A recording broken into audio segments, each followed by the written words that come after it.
Bonjour à toutes et à tous. Alors aujourd'hui, je vais vous faire une vidéo avec Istro Simeonov. Nous allons vous parler de la vente immobilière. Donc Istro est un consultant juridique bulgare, francophone. Et bien, nous nous trouvons aujourd'hui d'ailleurs à la CCI, donc la Chambre de commerce et d'industrie franco-bulgare. Nous en sommes membres, notre agence en est membre. Et nous allons vous parler d'un petit peu comment se passe le processus de vente en Bulgarie quand on est étranger, puisqu'il y a plusieurs points à aborder et plusieurs difficultés auxquelles on peut être confronté quand on ne connaît pas le sujet.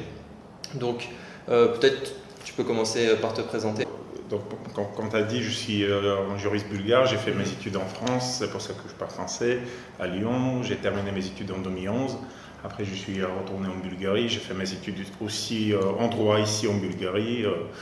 Donc, j'ai un diplôme bulgare, un diplôme français en droit. Après, j'ai eu mon doctorat en 2019.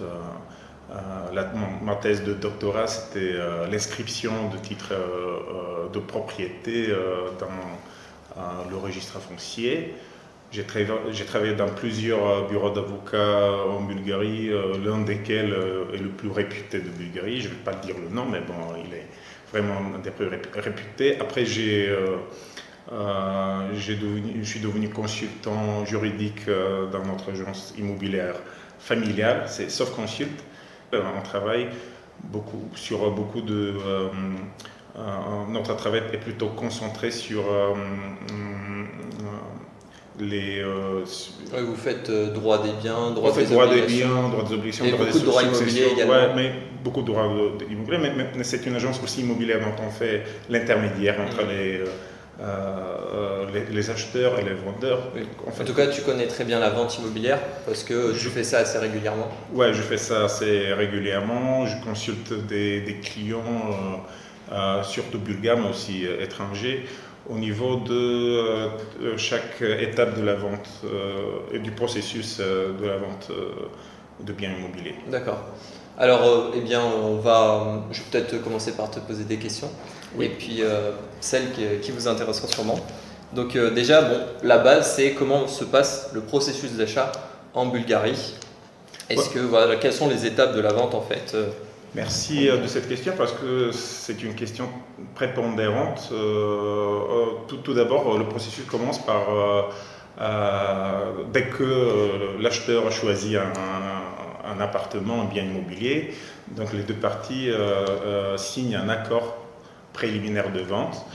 Une promesse qui fixe les grandes lignes de leur rapport contractuel.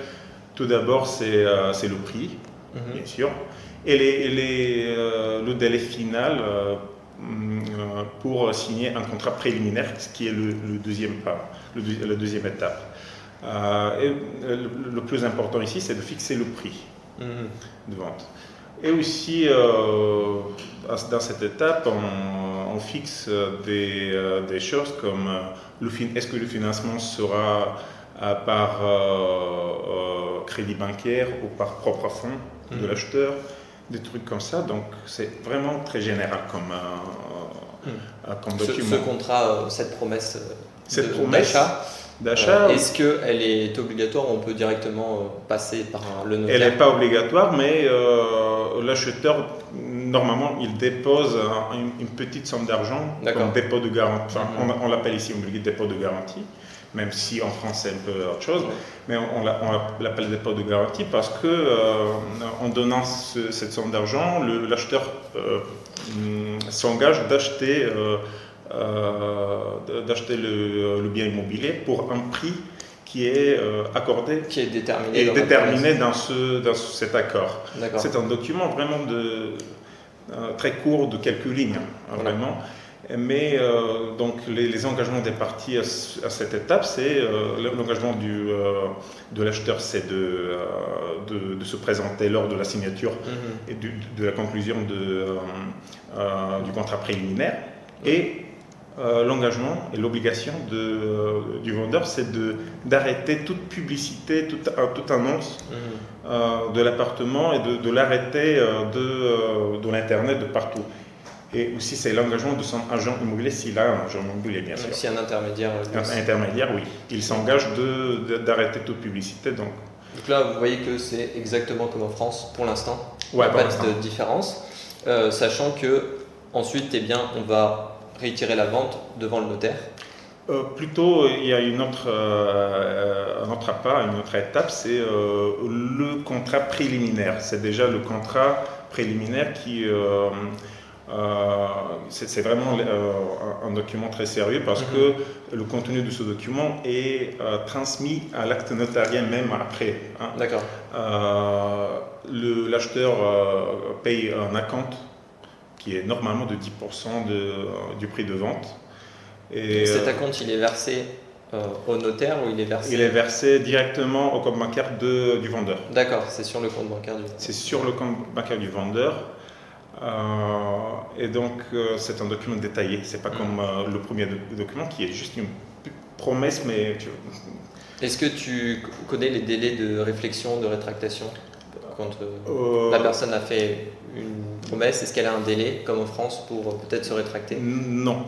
D'accord. C'est la différence entre la France et la Bulgarie. S'il refuse d'acheter l'immeuble, il perd l'acompte, qui est normalement de 10%. Et donc le délai entre le contrat préliminaire et l'acte notarié, c'est normalement un mois. Et les parties peuvent déterminer un délai plus court, un délai plus long. Ça dépend déjà des documents qui devraient être issus au processus. Donc c'est un peu, ça dépend du cas échéant. D'accord. Maintenant, peut-être tu peux nous parler des documents qui sont nécessaires à la vente? Les documents principaux qui sont exigés par le notaire en Bulgarie, c'est bien sûr le titre de propriété du vendeur, parce que de cette manière-là, il se présente comme propriétaire parce qu'il prouve son droit de propriété par ce biais. Après, très important, c'est un schéma cadastral. On l'appelle comme ça, c'est un extrait du cadastre. Et ce qu'on appelle ici en Bulgarie, c'est un document très, particulier, une évaluation fiscale. D'accord. C'est un certificat d'évaluation fiscale. Après, ça dépend du cas échéant, mais d'autres documents pourraient être nécessaires. Par exemple, on peut demander un extrait de l'acte d'état civil du vendeur. Après, voilà, c'est des trucs classiques comme les pièces d'identité. Pièces d'identité, bien sûr. Ça, évidemment. Moi, j'avais une question, parce que ça, j'ai pas trouvé forcément des informations fiables là-dessus. Est-ce qu'il y a des diagnostics comme en France qui sont obligatoires à réaliser sur l'appartement ou sur le bien? Donc comme tu sais, diagnostic, le pion, l'amiante, les insectes, xylophage, des choses comme ça? Non, ça c'est pas obligatoire. Même le DPE. Encore en Bulgarie, déjà il y a des pronostics que dans un certain temps ce sera obligatoire, mais pour l'instant c'est pas obligatoire. Même tout ce qui est diagnostic énergétique, donc sur la consommation? Déjà les nouveaux bâtiments en Bulgarie possèdent on l'appelle passeport énergétique, mais ce sont les immeubles qui sont bâtis après l'année 2015. La plupart des bâtiments se construisent avant. Voilà. Bon. Ok. Maintenant, on peut peut-être voir quelles sont les garanties en fait qui sont relatives à la vente lorsqu'on est côté acheteur. Est-ce que il y a une sécurité en fait? Ouais, ça c'est aussi une question super importante parce que bien sûr tout acheteur il veut être sûr que son investissement serait garanti par quelqu'un, par un spécialiste qui est sur place. Donc voilà, ce processus se déroule en 3 phases.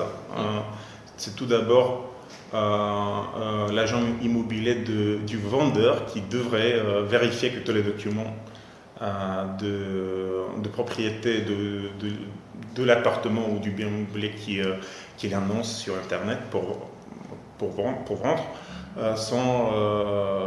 sont appropriés, sont corrects. Donc c'est le premier pas vraiment quand un vendeur vient dans notre bureau pour le présenter au marché, pour annoncer son appartement au marché, c'est ce qu'on regarde, on vérifie les documents, c'est le premier pas. Après, le deuxième pas, c'est l'agent immobilier de l'acheteur qui doit soigner et qui doit vérifier tous les documents très précisément parce qu'il est vraiment le garant aussi des intérêts de son client, acheteur. Oui, parce que est-ce que l'acheteur a une capacité de diligenter une action en justice pour annuler par exemple une vente pour cause de vice caché ou des choses comme ça après avoir acheté? Est-ce qu'il y a une sécurité à ce niveau-là? Il peut le faire, mais l'acte notarié peut être dissolu seulement par voie judiciaire. Oui. C'est le juge qui décide. C'est le juge qui décide. D'accord, très bien. Donc c'est un procès au final. Mais je voulais dire avant que aussi le rôle du notaire chez nous est très important parce que le notaire, ses fonctions sont déléguées par l'État bulgare, donc il possède de puissance publique. D'accord. Et donc, oui, parce qu'il est nommé par le ministère. Il doit veiller pour que les intérêts des deux parties à la transaction soient respectés et que les intérêts de toutes les parties sont garantis. Oui, parce que du coup, hors caméra, tu me disais qu'en fait, le notaire a une responsabilité encore plus importante qu'en France ici. Oui, bien sûr. Il prend plus de risques. Il prend plus de risques et en plus, ses services sont assurés par une assurance. Donc, s'il cause des préjudices à une des parties, c'est la compagnie qui l'assure. Qui doit couvrir, qui doit indemniser le préjudice. Le préjudice, voilà. Ouais, c'est-à-dire que moi, par exemple, je suis acheteur ou vendeur d'ailleurs, j'ai un problème avec l'achat ou la vente de mon bien. Je peux, avec mon avocat par exemple, me retourner contre le propriétaire ou contre l'acheteur, mais je peux aussi me retourner contre le notaire qui a fauté, qui a omis de voir que le droit de propriété du vendeur n'est pas correct, qu'il y a des vices, tout ça. Donc, mais aussi, il faut prouver ça. Donc, il faut aller au tribunal, c'est sûr. Ok. Donc, ça ne se passe pas comme ça. Il faut un procès. Ok. Est-ce que maintenant, tu peux nous parler de la fiscalité immobilière et en fait, quelles sont les règles fiscales relatives à l'achat immobilier, en particulier pour quelqu'un qui vient d'acheter le bien, et ensuite pour quelqu'un qui va peut-être revendre son bien et faire une plus-value dessus. Est-ce qu'il y a une taxation particulière sur la plus-value? Donc, tout d'abord, quand il s'agit de personnes physiques, il n'y a pas de TVA. Donc, une personne physique vend son appartement à quelqu'un d'autre, un tiers, il n'y a pas de TVA. Les TVA, c'est seulement pour les immeubles neufs qui sont vendus par les compagnies constructrices. Donc là, il y a du TVA. Or, ce scénario, il n'y a pas de TVA. Ce qui est important peut-être pour nos spectateurs, c'est la fiscalité en Bulgarie, généralement, est très agréable aux investisseurs. Donc, nous, on a une loi qui s'appelle la loi sur l'imposition des personnes physiques, qui prévoit que ne sont pas imposables les revenus générés par la vente d'un bien immobilier lorsque entre l'acquisition du bien immobilier et sa vente ont écoulé plus de 3 ans. D'accord. Donc, par exemple, tu achètes un appartement à 100 000 euros, tu le vends dans 3 ans et demi à 200 euros, tu génères un revenu de 100 euros, mais tu ne dois rien à l'État bulgare. Or, ce scénario, le montant du taux d'imposition, c'est seulement 9%. Donc, 9% entre l'année 0 et la troisième année, à partir du moment où tu as... C'est 9% sur la plus-value, sur le revenu. D'accord. Si tu génères par exemple un revenu de 100 000 euros, tu payes 9 000 euros d'impôt. Et en France, c'est beaucoup plus. La Donc, fiscalité est quand même avantageuse ici. La fiscalité, c'est très avantageuse aux investisseurs. C'est pour ça que la Bulgarie attrape beaucoup d'investisseurs étrangers et on espère que ça va continuer à s'accroître et à grandir. C'est bien parti, je pense. Merci. Ok. Et du coup, donc on a vu les effets fiscaux.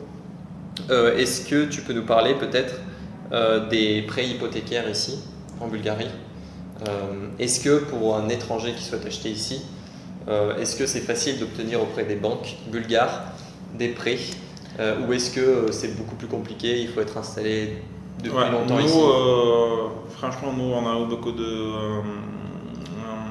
on a de l'expérience en travaillant avec des étrangers, donc les banques sont un peu rigoureuses d'accorder des prêts bancaires à des étrangers.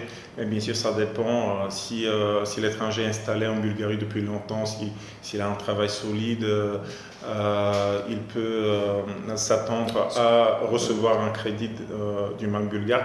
Mais il faut savoir que la plupart des banques bulgares exigeraient un garant de nationalité bulgare qui travaille ici en Bulgarie comme garant de l'acheteur, de l'emprunteur. D'accord. Oui, donc il y a une frilosité des banques et un peu une retenue à accorder des prêts aux étrangers. Il faudrait peut-être, tu penses, au niveau du revenu, combien de revenus par rapport à un prix, je ne sais pas, si tu veux emprunter 100 000 € auprès de la banque, est-ce que tu sais à peu près quel est le revenu qu'il faudrait à quelqu'un? C'est super relatif.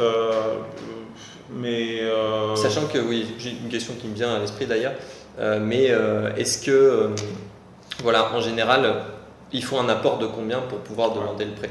Est-ce que je peux faire des prêts à 100% ou est-ce qu'il faut que j'apporte 20% du capital? Ça s'appelle autofinancement et c'est entre 10 et 20% que les banques normalement exigent de l'acheteur. Donc ils financent 80% normalement entre 80 et 90, parfois jusqu'à 100% du prix du bien immobilier. Normalement en Bulgarie, un salaire de 4000 leva est considéré un bon salaire comme salaire de base. Et pour les entrepreneurs et ceux qui ont des revenus qui ne sont pas forcément stables, est-ce que ça pose des problèmes pour ceux qui ont des sociétés? Oui, c'est un cas par cas. Les banques regardent les dossiers de ces entrepreneurs attentivement, ils prennent en compte tous les détails. Donc ça dépend, mais les banques préfèrent le salaire stable quand même, c'est ça. Et donc un salarié qui touche par mois 4000 leva ou plus, il est beaucoup plus... oui, il a plus de chances. Il a plus de chances d'obtenir un crédit hypothécaire qu'un entrepreneur qui, un mois touche beaucoup, l'autre mois il touche rien. Donc et pareil, il faut quand même être résident permanent depuis un certain temps. On ne peut pas arriver là et puis du jour au lendemain, j'ai ma carte de résident. Non. Et j'obtiens mon prêt. Sauf si tu as un garant très, très solide qui peut garantir et qui, si tu romps pas l'argent, il aurait l'obligation de... Il sera débiteur en fait de l'obligation. Il sera débiteur. Voilà. Ok, donc pour récapituler sur en fait obtenir un prêt en Bulgarie quand on est étranger, faut être très stable, mais quand on dit très stable, c'est être ici installé depuis des années. Oui.